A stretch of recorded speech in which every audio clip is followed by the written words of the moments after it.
What up, what up, what up? How are you guys doing today? What's up? We Hey, are jumping on She's on Fire. Fire. Yes. Fire. So we're gonna do She's on Fire It's today. fire on stereo. Fire on stereo. So we're gonna talk She's on Fire today, and specifically Chanel and myself are gonna be talking to Krissy. What's up, Krissy? How you doing? hey, good. How are you? I'm good. I'm good. I'm good. So this one is going to be what I'm really excited about is going to be a little different from our other She's on Fire series. Our She's on Fire series have historically been like 6-figure launch, 6-figure this, 6-figure that, right? And this one is really going to be about the whole concept of a restructure a little bit. What does a restructure look like? A rebrand sometimes, even in essence. And then how do you take that and make sure that your badassery isn't hidden from the world, right? So we want to really, really show off that you can make a pivot into your true zone of genius, right? And then, of course, not be the best kept secret, which is something I think a lot of people deal with. So let's do some intros. I'm going to actually introduce Chanel. Okay. No, I'm going to introduce Krissy. All right. Okay. Chanel introduced me. Okay. And Krissy introduced Chanel. How about that? Okay. Boom. Okay. All right. Okay. So let's see if I can crush this. All right. So when I met Krissy was doing these amazing summits. And actually, I think right when we met, you were really like getting ready to do one and even maybe get to the throes of like finishing it up. And just this absolutely brilliant person who, by the way, the summit game is not my strength. Never pretended that it is. I could bring people together in a mansion. I can get people to sleep over and everything. But if you're like, let's do it online, I'm like, no. And so when I met Krissy, I saw her doing these amazing summits and launches, challenges, masterclasses online, amazing branding, look, feel, the whole thing. And then she was like, I'm a little stuck. And so then we got to the point of unstuckness. And now what she does is specifically, she works with people who want to launch their authority. In other words, you're an expert, you're a total badass, and you want to take that badassery and you want to launch it doing a masterclass, a summit, a challenge, something amazing. And you've already tried it by winging it, by going, okay, so next week we're going to do this. And then nobody shows up and you got crickets and you did it for free. Is that the voice that they're using? That's the voice that they're using. It's going to be in 3 days. And in 3 days. And then nobody shows up. And then even worse, they had a whole bunch of people register. And like 5 people came there. 2 were their cousin. 1 was their mama. Right?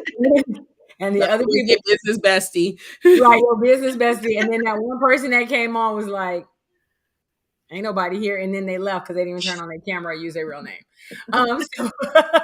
So Krissy, make sure that does not happen when you're doing a launch, because doing a launch is so critical. Because if you don't do it well, if you don't do a good launch, then it really does hurt you from a reputational standpoint. Where people go, oh, those people aren't going to come back. So that, to me, introducing Krissy. All right. Look, somebody said I was calling him out already. Right. All right. So that's me. Chanel, who are you introducing? I'm introducing Donna Dash. I'm introducing Donna-firesavvy.net. What's up, Donna-firesavvy.net, otherwise known as Donna St. Louis. Donna and I met about 2 years-ish ago. We met online. She called me out. So whoever just said, why are you calling me out? She literally called me out. She made this post about being... It's like a superpower. It is a superpower, right? But Donna has this uncanny way of like really being able to like tap into somebody's expertise, tap into what they have going on in their world, but then pulling it out of you in the form of a social media message, right? So the social media message that drew me into her, she was talking about, you have the track record, you got the receipts, you have the expertise, you're a badass, but yet you still feeling like you are the best kept secret in your industry. And I was like, dang, who is this lady and why does she all up in my business? but it came at the perfect time. And so Donna is, her claim to fame, I think she uses this a lot, is, one, she is a badass. She is a revenue acceleration coach. She can tap into expertise and really turn it into money in a very accelerated, fast way. She did that in her own life, in her own businesses. She was homeless at 19, built and sold a $250 million tech business. But then not only is she doing it for herself, she's like, you know what? I don't want to be up here by myself. I want to bring other women along. And so that's what she's doing. Not just women, but coaches, experts, speakers who recognize that they have expertise that they just need to tap into in a new, in a fresh way. And she gives you the messaging and the sales support to be able to take that business, accelerate it, and then really just meet new cool access to people. So that is Donna-firesavvy.net, otherwise known as Donna St. Louis. I'm going to officially change my last name now that I think about it. I'm like, this sounds... Yes. And as Patrice said, she's so passionate making sure we all win. I can truly say from behind the scenes, because I get conversations that other people aren't privy to. But when I tell you, she is always looking at opportunities for her clients, that is no joke. So thanks for sharing that, Patrice. So I'll introduce Miss Chanel Evans. So me and Chanel, we've known each other since 2020. We were actually in a group coaching program for close to a year together. That's how we met. We were in the done for you social media management game back then. And so I've watched Chanel's business pivot and grow and expand and like blow up, basically dominate social media, hence what you're so great at. And, one thing that I think has always been incredible to watch Chanel do is her ability to pivot and dominate everything that she does. So whether it is hosting a virtual summit, which I've had the luxury of being one of the speakers at her events and bringing her people along with her to each new thing, and hosting a social media domination mansion retreat over and over again, even in the middle of a storm, being able to handle something like that. And then now being the co-creator of the Fire Savvy group is incredible to watch her again pivot into this new focus, right? And so if I'd say what is Chanel so great at is the pivot and bringing people along the way. And obviously when it comes to social media, really being able to pinpoint what makes someone so unique and be able to post in their own unique way, I think has always been a kind of a key thing that you've always had, even back when I met you back in 2020. That is the Chanel Evans. Awesome. And Krissy and I are actually going to meet face to face in like 2 weeks, of all places. For so many of you guys know, I have daughters that run track. And one of them is, she qualified for conference and she's running in Rhode Island in 2 weeks. And so I was like, I got to call Krissy, because what are the odds? What are the odds? Anybody in Rhode Island? 2 years we've been rolling and rocking with each other virtually. What are the odds that I will be in Rhode Island in 2 weeks? So we're going to do coffee, something. We got to meet. We're definitely going to see each other. There's so many fun things to do here in Rhode Island. I mean, this is the home of Viola Davis. If you guys listen to her new audio, it literally points out all the places I've been. Like my husband's first kiss is in the city that she grew up in. So we're all Viola Davis fans here, but nobody is in Rhode Island. No one ever comes to Rhode Island in my circle. So when she said that, I'm like, finally, somebody's coming up here. So I'm excited for that. The thing is, the nice thing about going to Rhode Island is that no matter where you land in Rhode Island, you ain't far from visiting somebody. So you can't be like, oh, I'm too far to visit, because y'all all right there. Yeah. The whole thing. We're tiny. If we have to drive anywhere beyond 15 minutes, it's too far. Too far. It's probably not even in Rhode Island anymore. You have to drive. Yeah, you can go from Connecticut, drive through Rhode Island to Massachusetts in an hour. So yeah, we're tiny. Oh my God! Wow, look, Patrice talking about, come on and sell us Rhode Island. It's beautiful up here. Okay. Look, I'll report back. I'll be the judge. Yes, you're gonna have to report back. We're gonna need to know for real. All right, so I'm going to start us off. So this whole segment that we're going to talk about really, really is about that, that you're the best kept secret. Y'all know, listen, let's talk about that first. What when I say you're the best kept secret, what do I really, really mean? So I'll start with me, and then I want y'all to talk about what that means to you. When so here it is, I've built this business, $250 million, sold it, and decided, you know what, I'm going to turn this expertise into a coaching business and as a speaker, right? International speaker. Those are two things I'm going to do.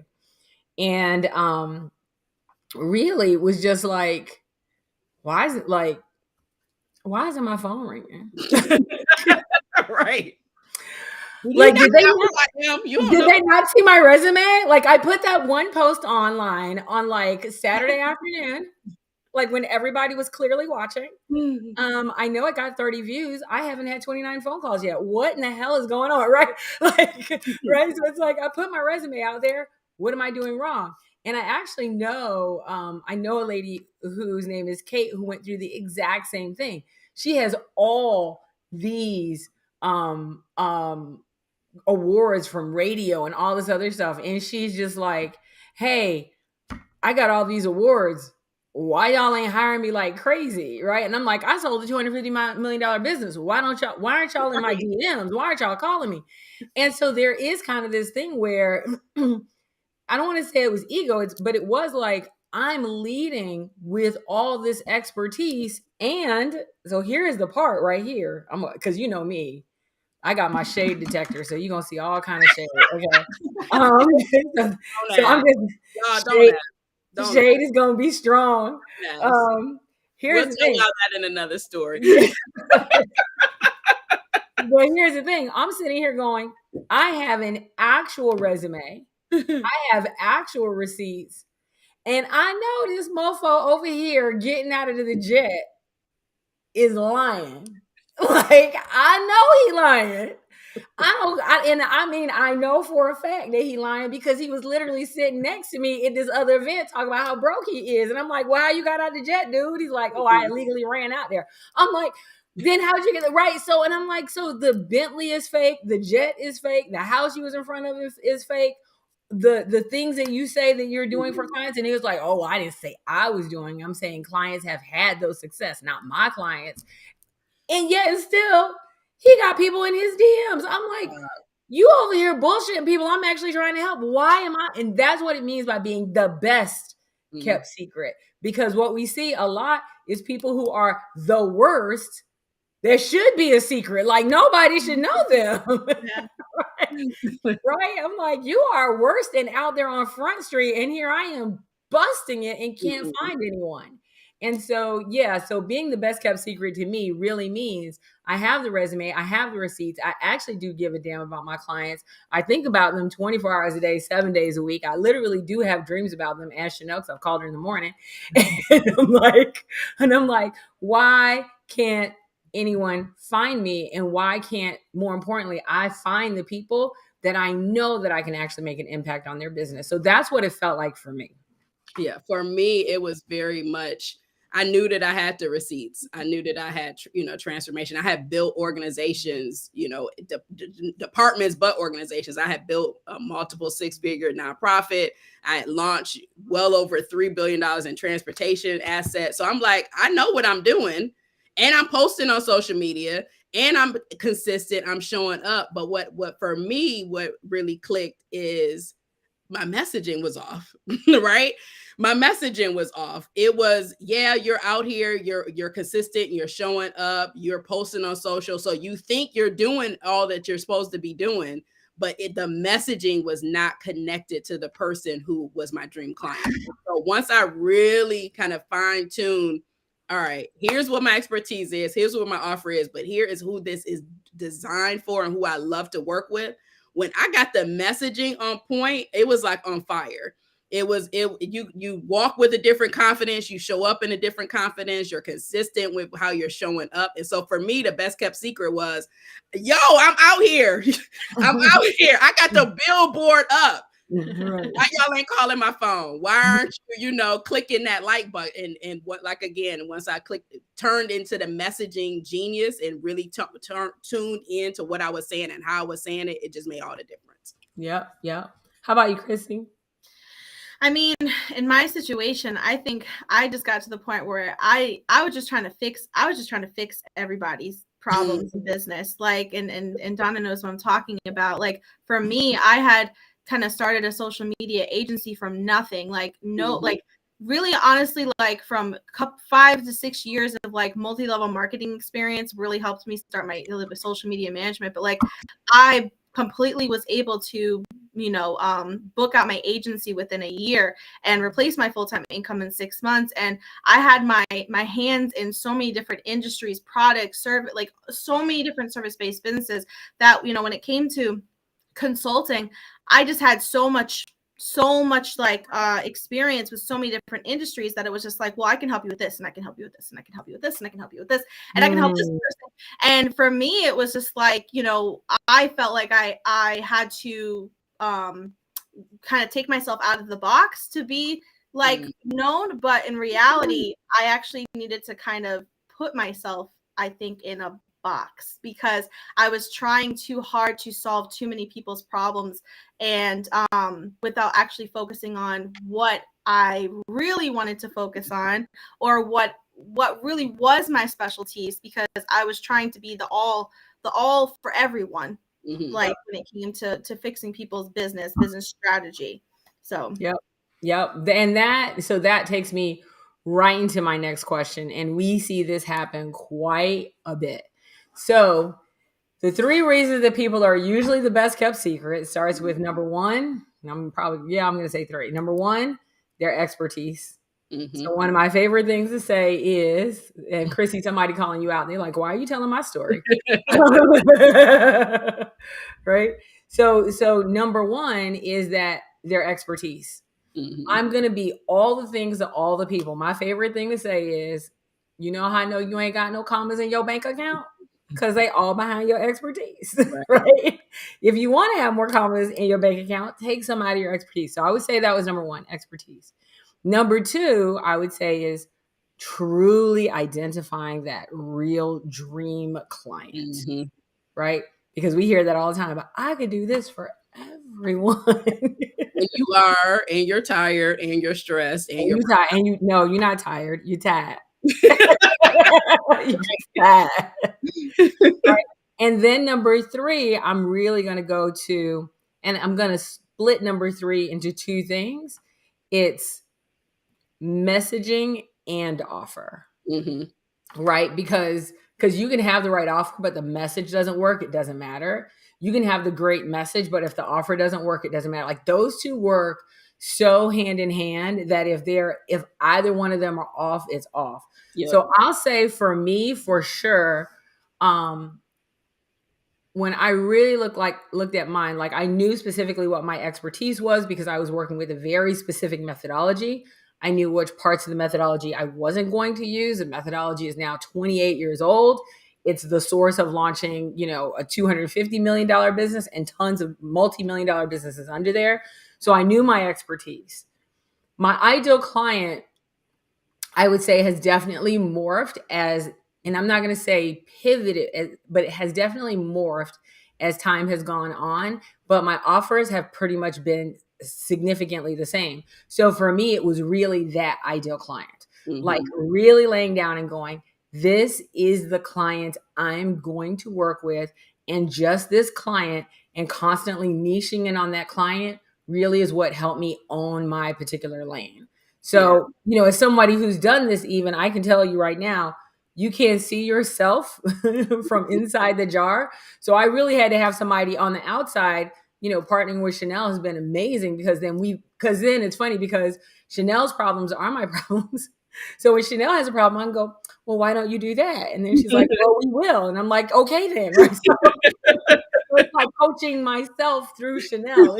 But mine was definitely, I would say, really, really laying down that dream client and communicating directly to them all the time. I love that you talked about the relationship between the client and the offer, because sometimes we really do have in mind who we want to work with, but then we put together an offer that quite honestly is what we want, right? We put the Yeah, offer we do. together based on what we want, based on what they think that we should be doing, based on what we think that our client wants. And then that caused some friction and frustration, because you're like, I know this is my person. I know I can help that person. And you're out here being the best kept secret, posting and sharing. And you're like, why they ain't buying my stuff? Because it's the wrong offer. It's not designed for them. Yep, and because it's the wrong offer, it's the wrong message. And here's my favorite thing: Cindy's calling you out. Yes, Chanel will see your comma, your big viral promise, and your offer, and she'd be like, "That's just way too comma-y." We didn't even know that was a word, but she has her own language. And yes, it is way too comma-y. Okay, so go ahead, Krissy. How about you? Which one did you think was yours? Well, I was gonna say, like, when you said like you can't really see yourself from inside the glass, is that was the biggest thing for me, is that I think in my situation, when you're so good at something, sometimes you don't recognize your greatness on your own. It takes other people to tell you how great you are at something, because it seems simple. Like, it seems really, really simple. Like, so like in my situation, like when it came to like launch strategy, I felt like it was easy to come up with a theme and to put together the strategy. You probably were like, everybody could do this. Yeah, or like, oh, well, I don't feel like that's what people really need. I feel like, these other areas, because that's what I needed and that's what some other clients needed. But I wasn't recognized what I was truly uniquely great at until other people were telling me, but I wasn't listening. That's the thing. Because people will tell you, oh my gosh, you're so good at this, and you kind of brush it off, or you're just like, oh, thanks. You take it as a compliment, but it's actually kind of a like a signal that's really what you should be focusing on. And it's a signal that we want more of it. Yeah, want more. They like, we love seeing that. We want more of it. Yeah, when I sat down and worked with Krissy, and I said, okay, we're going to actually do a zone of genius exercise. I'm like, because she, it's the burden of brilliance that we talk about, right? I know how to do all of these things, and I do them exceedingly well. And so Krissy was like, I could do this, I could do this, I could do this, I could do that. And she had like this list. And I'm like, of course you can, because you're brilliant. Right. So yes. Then when we sat down and we worked through it, I said, can I just tell you what you do, or do you want to do the whole thing? Right? And then when I told her, she was like, wait, I could just do that. And I'm like, yeah, you can. And what I loved about working with you, Krissy, is that you were just like, so like, but I could do that like it's the back of my hand. And I'm like, as you should be able to. It actually shouldn't be hard, right? The hard part comes when you're working with a client who actually won't listen, won't implement, has all the won'ts, right? But even when you get a client that is doing something absolutely different that's outside of your methodology, it doesn't make you tired. It energizes you, like, oh my God, we got some new juice to work on. And that's what I saw from you when I started asking Krissy questions specifically around different types of launches. I'm like, well, what if they this? And what if that? And her face would just light up. And I'm like, babe, you're working outside your zone of genius. This right here is what you should be doing. And just so you'll know, I legitimately like got on the phone with Chanel and Patrice, and I'm like, y'all, I'm so proud of Krissy. I say it all the time. Right. All the time. I'm like, she knows the assignment. She gets the assignment. She's following the assignment. She's doing the assignment. And so, yeah, it's really, really cool to see you do that. And it's beautiful. I can't wait to just be like, y'all should see her now. Right. The fun thing that I love watching it, Krissy, is like, it's effortless. Like it doesn't come across, sometimes you see stuff and you feel bad for the person. You're like, that they really should. They are trying to get the words out. Like they're trying too hard. They're doing too much. But like when you have launched, because it was your summer launch. I don't remember what it was called, but I think it was the Raise Your Authority launch when you launched that brand. And I was like, oh, Krissy doing the damn thing. Like, it's so slick, it's glossy. And I was a part of it. And I was like, this makes me want to be a part of it as a participant, as a speaker. So when you really put your magic to work, like it just really, really shows. The themes that you put together, the speakers that you pull, the graphics, all of it is just top notch. Yeah, and what I love now is that you're getting ready to do launch your authority, which is to help other people be able to duplicate what again you do. That is, like she said to me, she's like, oh yeah, like we were talking, and then she goes, oh yeah, and like sponsors and like this, and I'm like that, and I'm like, oh, look at you saying all the words I don't know. Right? She was just like, what? I was like, honey, this is your zone of genius. So for you, these words are effortless and they just slide off your tongue. And she's like, and how you could get sponsors to do this, and how you can put these packages together, and how you sell tickets. And I was like, yeah, you should write that down and teach others. Well, somebody had wrote in the comments I saw, it was like the what is it called, the caches in the niches or something like that. The riches is in the niches. Yep. That's what it was. And what's funny is that concept actually kept me stuck. That specific concept was because when you think of niching down, I think a lot of people think of like industries, like ideal client has to ideal be client. Yeah. Right. But Age that's 35 to 45, and she lives in the suburbs. Right. Oh my God. She has curly hair and hazel eyes, but she's also very shady. Yeah, like exactly. So like that's not specific. That right there was what I think kind of stopped me from. So that actual idea is actually not what I want you guys to think about, because I feel like that part I feel like can kind of limit you. For me, it made me feel like I had to offer so many different things to my clients in order for me to feel like my offer was valuable, or that I had to fix all of these things before I could actually do what I want to do. Because as a social media manager, that's what I was used to. I'd have people come to me, and because their businesses weren't set up properly before they were even ready for a social media manager, like I'd have to fix. A lot of Chanel understands how this goes. Sometimes you have to fix things before you can do your job. And I was so accustomed to that I felt like it was normal, and so it's not just about niching down to the specific ideal industry. It is niching down to your excellent, your what you're really, really great at, and what you actually want to help people with. Because you don't have to do you don't have to, and we had this conversation, is you don't have to fix all the things before they come to you. They're not your ideal client. And that was kind of like a mind blown moment for me, that I don't have to do all those things.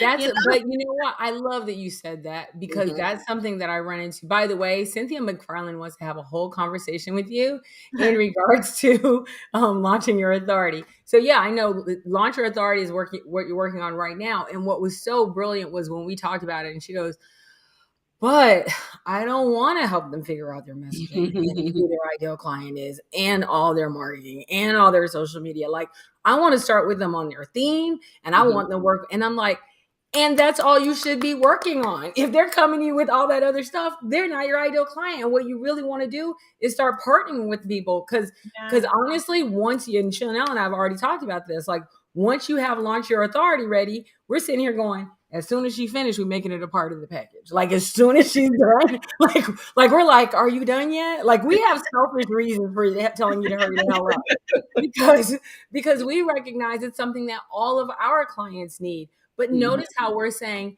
hey, Krissy, stay tight within this niche, and we're going to bring people to you who go, here's my expertise, here's my ideal client, here's the offers I'm currently working with. Because something that we talked about was, hey, there's a difference between an offer and a launch offer. Right. And Krissy was like, right. And she was like, of course there is. And I'm like, so let's call it a launch offer, right? Like, let's put the language around that. And then once we started putting it all together, and I'm like, and so for us, when we see that kind of value, we're like, no, you don't have to do this all over the place. You can do it just in the area that you are excited about, which I love that. And I can't wait for you to get your stuff together so you can be a partner of the Fire Savvy family, because we're looking forward to that. So we have a question here from Dr. Rosa, which I saw. Here it is. Okay.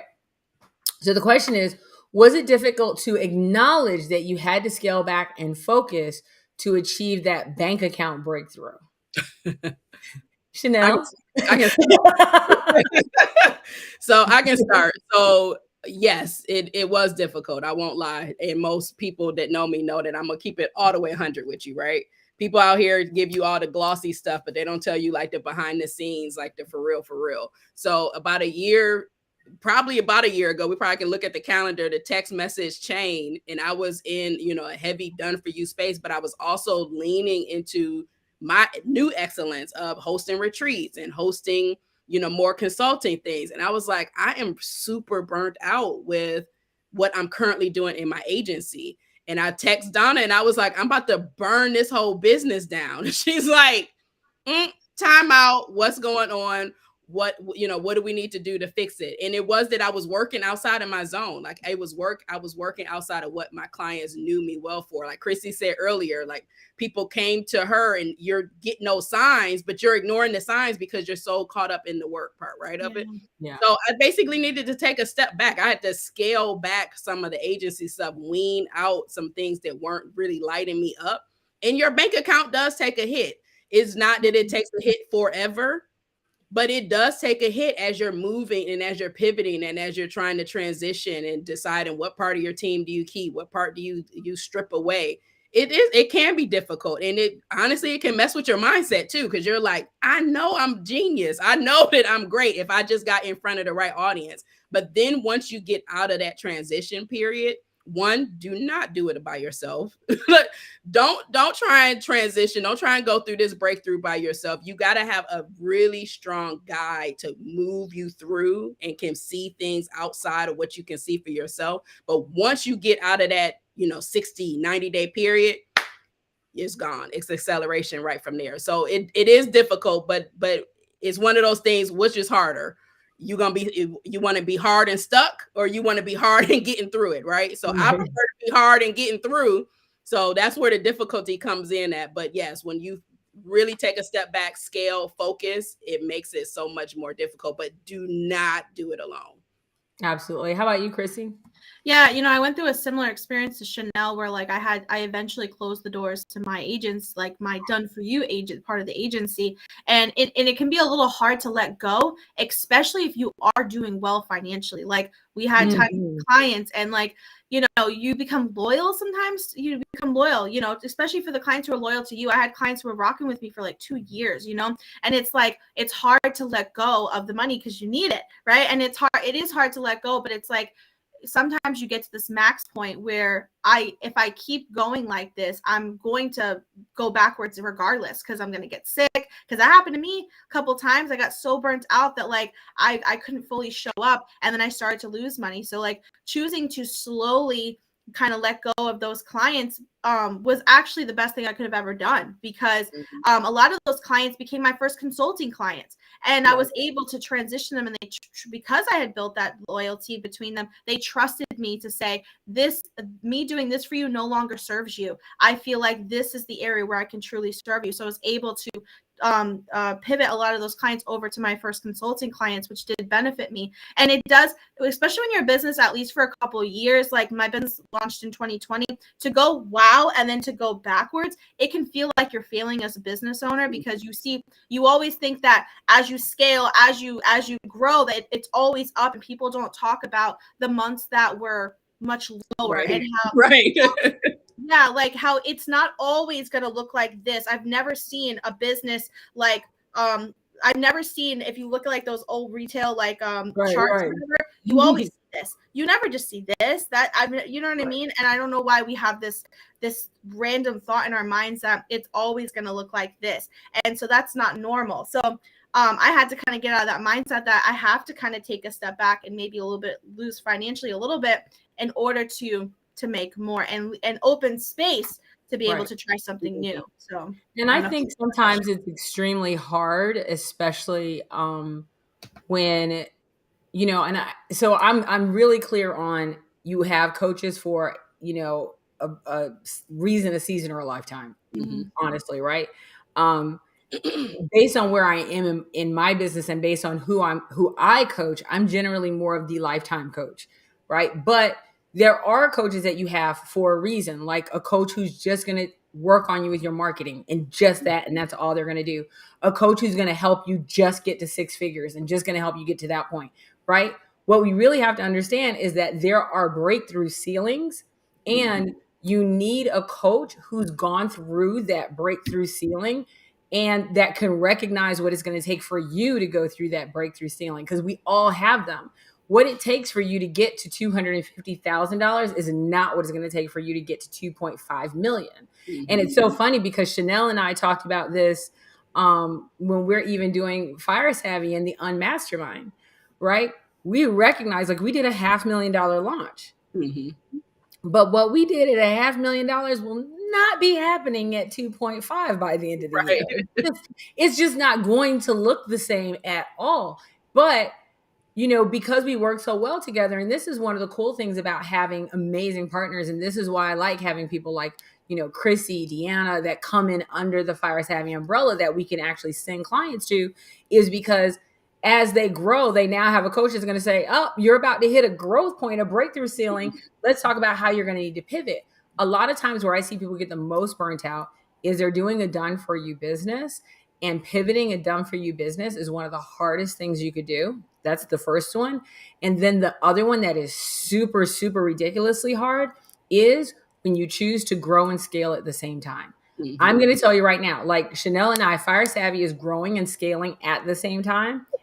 Yeah, right, exactly. Like, for real, we do not recommend that, and we definitely do not recommend it doing by yourself. I'm just telling you. Look, wait, right? Yes, I'll tell you right now.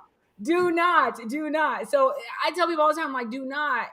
You know, it's funny because somebody told me the other day, they're like, you and Chanel are like the chief operations officers of our business. Like, you're not letting me gonna go like crazy. And we tell people, like, do not scale and grow, because those are the two things that you can do that will totally hose up your business. I think I told somebody the other day, I said, do as I say, not as I do. Not do as I do. Not this time.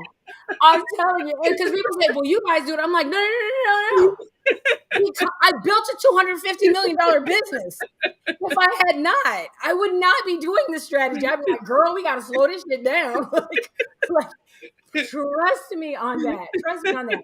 I mean, seriously. Okay. So there's a question for you specifically, Krissy.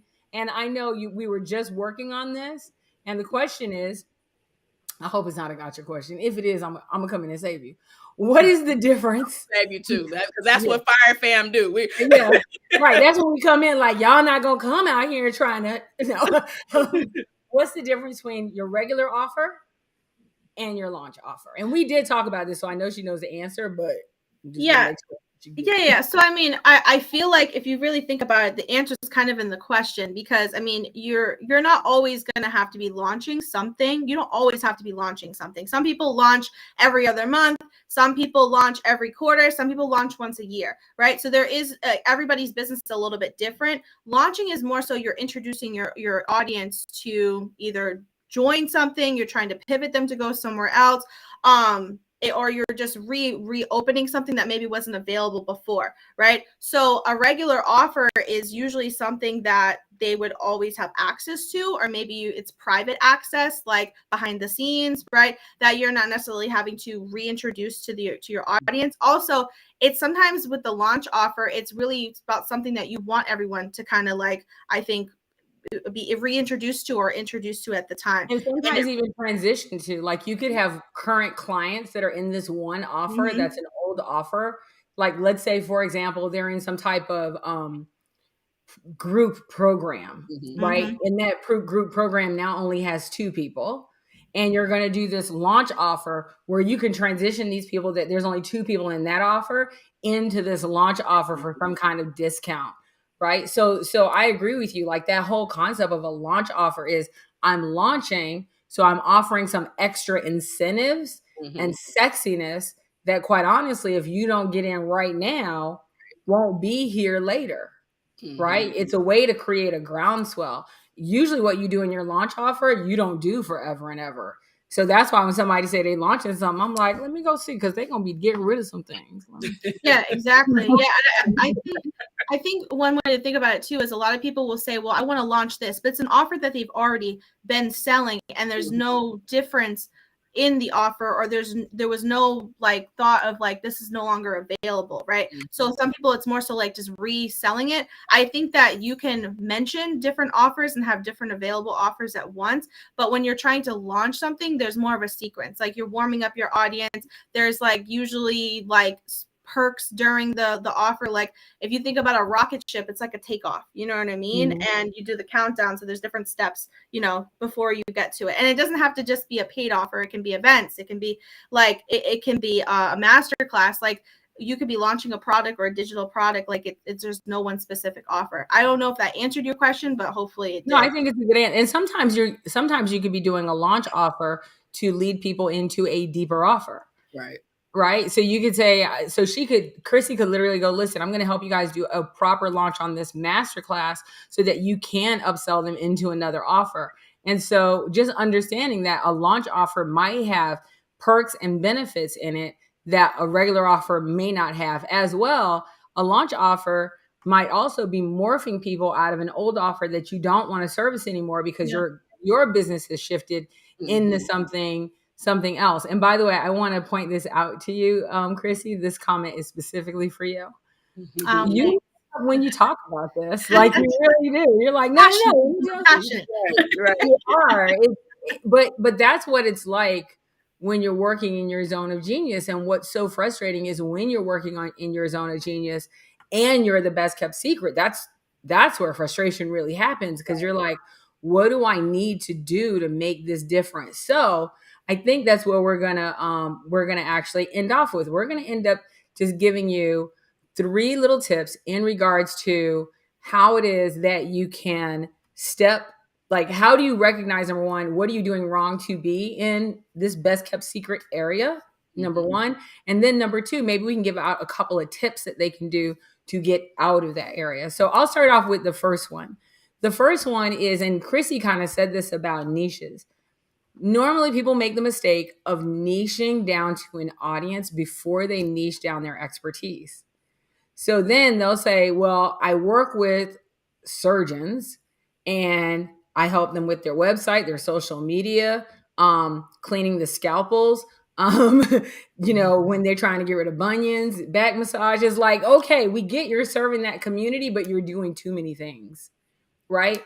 And so now I don't know what you're an expert in. I don't know if you're an expert in, massages, bunion removal, or cleaning surgical steel, or putting on social media.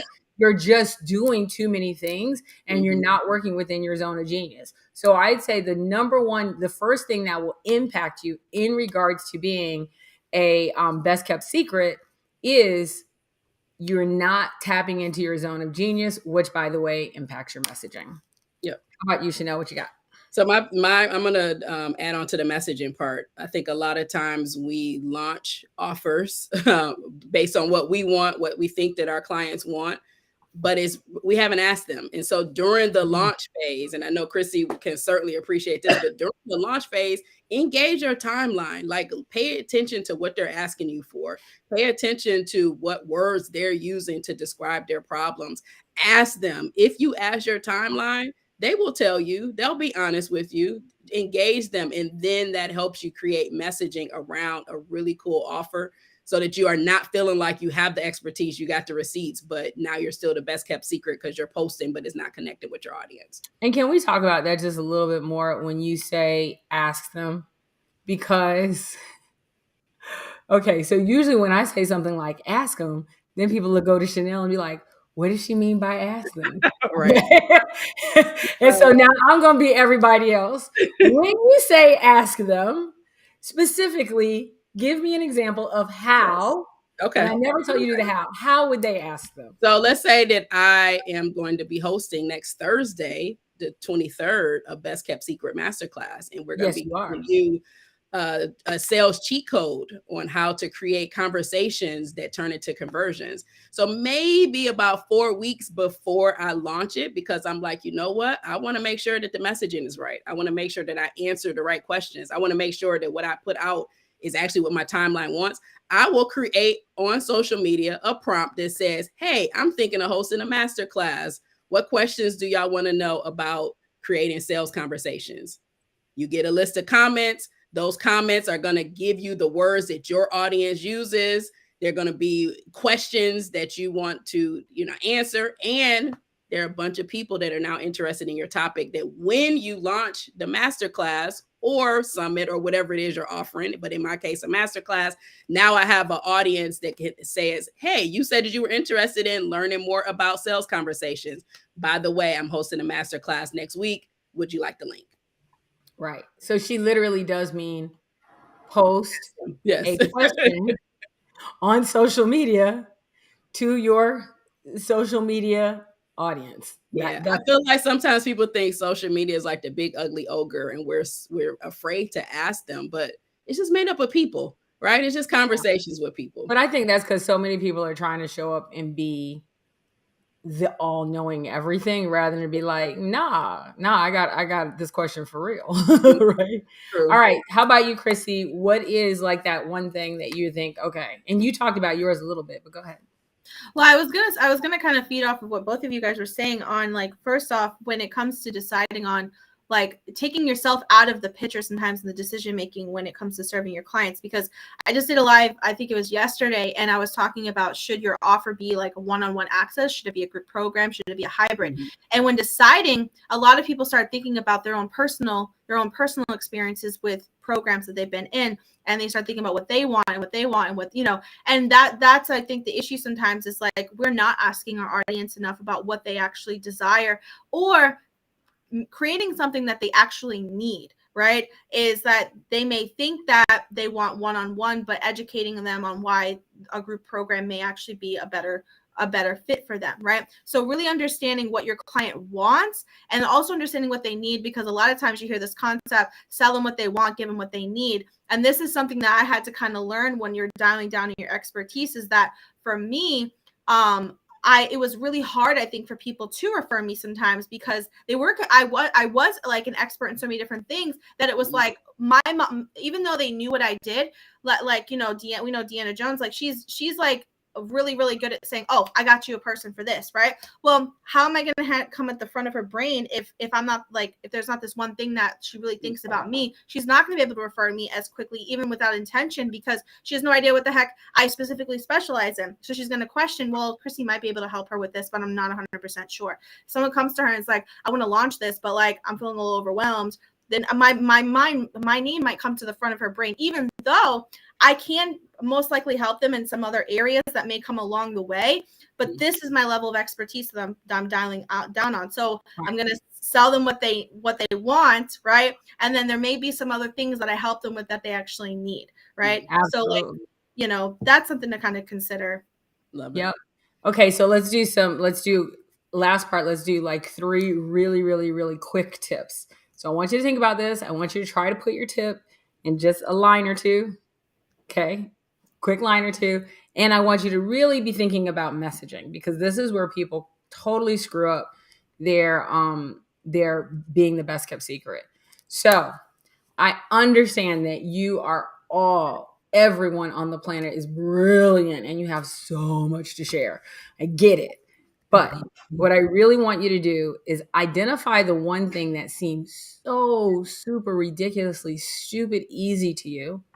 Whatever that is, identify that, and then make that your one expertise, and then make your messaging around that just that. Now so in other words, take the commas out of your expertise so they'll be in your bank account. Pick one. I'm going to back this up by saying, I'm saying this as a person who eats her own dog food. I am a PMP. I'm a 6 Sigma Master Black Belt. I know how to do vision boards with voodoo dolls. Like, I know all this stuff, right? However, I'm not offering those services. I'm not going to come in and streamline your business and your systems. I'm not going to make it more efficient for you to do your work. I'm damn sure not going to manage your project, and I'm not writing any of your copy, no matter how good I am. In fact, if you ask anyone, they're like, is Donna good at marketing? I would go, absolutely not. Can't even spell it. Right? Chanel would be like, and that's a damn law. Right? But I'm like, but I don't do that because that is not my true zone of genius. So if you want to really, really stop being the best kept secret, instead of being known for everything, be known for that something like nobody's business. Take the commas out of your expertise so you can have them in your bank account. Word up. Vision board of the voodoo dolls. That will be my next masterclass coming up. Go ahead. Go ahead, Krissy. What do you got? Well, I was gonna say, like, the first thing that comes to mind is I think that, like, when I was avoiding doing that, I thought I was gonna lose money because I was so afraid to, like, oh well, if I dial it down so much, then I'm going to be missing out. But in reality, I feel like I was losing out before, right? And the more that I've focused and now that I've really dialed into my expertise, it has been so easy to, like, create content. Like, it just flies. I started this 365 live challenge, some of you guys know, where I'm going live for the next year. I don't know what the hell I just committed to, but I committed to it, right? And I was like, that's a boss. That's a boss move, right there. Listen, when I'm typing in hashtag day 265, everybody's going to be wanting to do it. Okay. But, by doing this, it's been so easy to come up with topics because I'm only focusing on the topics that I really, really want to talk about in the specific area.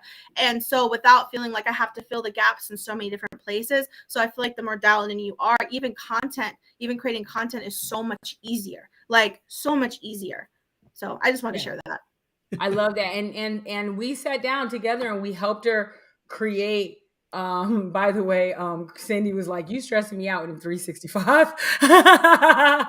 But when you sat down and you created your methodology, like we sat down and looked at her methodology, and I know you're still in the throes of it. That was one of the things we talked about because she's like, Donna, I know you said my finances in my framework and my money is on my methodology. How do I turn into some posts? And I'm like, let me show you all the posts. And she's like, they're all right here. Right? Well, you know what? And it's funny because I think sometimes when we think of a framework, it's like, it's almost like this 5-step process. So the way you've broken it down has made so much more sense. Like, honestly, the way I viewed framework and methodology was very, very different than the way we're actually currently building it out. And it's really nice because it actually helps me, like, for those of you guys who haven't ever done this with Donna, it actually helps me determine who exactly isn't the right fit immediately.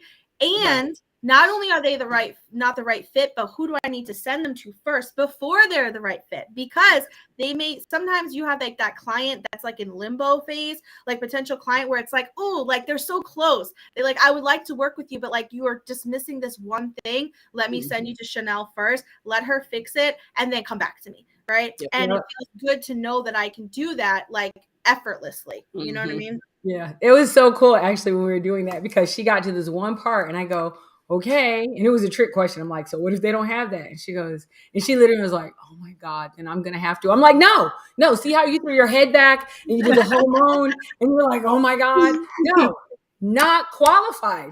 Right. Who are we sending them to? And she's like, I could do that. I'm like, absolutely. They can go away. Right? So it was just like even like physically, like her whole body, head went back. She grunted. She's like, oh my God. I'm like, that is a sign that you're already in your zone of genius. We will let them go. And then I said, who do you know that does this? And she talked, I'm like, that's who we send them to. I'm like, who do you know that does this, that you trust, that's a badass, that's going to help them work, that's going to get it done, that's not going to try to step in your lane, that's going to send it back to you. And she's like, I could do that. I could send them away and have them come back. And I'm like, in Fire's App, you definitely better. Right. So I absolutely love that. All right. How about you, Chanel? What you got? I think the biggest tip I have is in your transition, when either you're restructuring, you're pivoting, you're packaging yourself, still show up consistently. There's nothing worse than just falling off the face of the earth. And you're like, where is so-and-so at? And she's like, oh, girl, I've been going through, I'm changing. No, keep us updated. People love to see that journey. They love to see that transition. And you'll learn a lot about yourself in your timeline during that transition piece. So stay consistent even during that transition, but also take fast action. So don't stay stuck too long. don't stay, in the pivot too long and use that as an excuse. Pivot, do whatever you got to do and take fast action. Yeah, I love this. Two things. Somebody wrote, ooh, falling off. Thank you for that. And then off. Yes, and then guilty, but thank you. Listen.